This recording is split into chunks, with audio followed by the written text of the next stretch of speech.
Fred, again, I know you wrote an article, off-season post-draft reset moves the Browns have made on the offensive side of the ball, what they still need to do. Take us through that. Yeah, actually, for those that are interested, I just posted my final after the draft 6 steps to get them back to the playoffs, the moves that I felt they needed to make at the OBR.com. But they added, I think, 20 on offense so far, and a lot of them were re-signed, but the big move was the trade for Jerry Jeudy.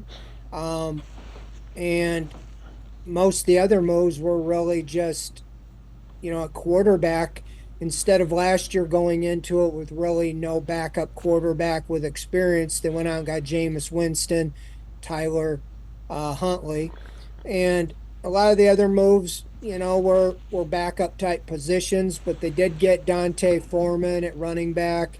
And Naeem Hines is more of a returner, but he's a pass catching running back as well.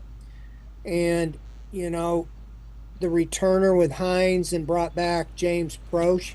So, all the way around, just looking for depth. I think on the offense, most everybody was returning from injury with Wills and Conklin and Dewan Jones expect to be back at tackle. And then you have, the biggest question besides Deshaun Watson, when he'll be ready to practice, is Nick Chubb's return. So you have Judy, the big move, and the biggest departure was Nick Harris, who was a backup lineman, but they also listed him as their starting fullback. I think you'll see him play 3 wide receivers, and so they probably won't line up a fullback like they did last year. It'll be more like 3 wide receivers. So that's where Judy will go into the mix. But they added up an undrafted running back, Aiden Robbins from BYU. He has a chance to, maybe make the practice squad. They put some money into Marion Brown. He's from South Carolina. I think they paid him 150,000 to be a preferred undrafted free agent.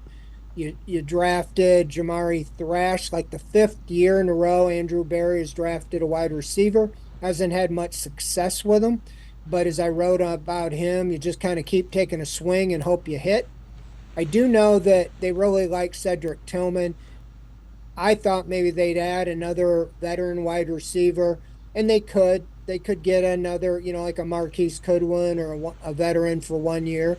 But I think right now they're counting on Tillman being the 4th receiver and maybe even pushing, for playing time above that. So all the way around, I think it's just depth, and I think they're pretty set again across the board. You saw the other day they signed Brian Allen, a veteran center. So now you have Ethan Posick and Brian Allen, and then you have Luke Whippler from last year, and you signed an undrafted center, I think Jalen Sundell. So, and Mike Dunn plays guard and center. So they really are filling out the 90-man roster, and I just don't see a lot of holes other than tight end. If you're going to add any veteran, I would think if there are any tight ends you like, that would be the biggest hole to me, a backup tight end. You got Jordan Akins. Didn't see a lot from him last year, but the third one, they signed an undrafted tight end from Wyoming, Trayton Welch, good size pass catcher. I think he has a real good chance to be the third tight end. Or I know they like Zaire Mitchell-Peden.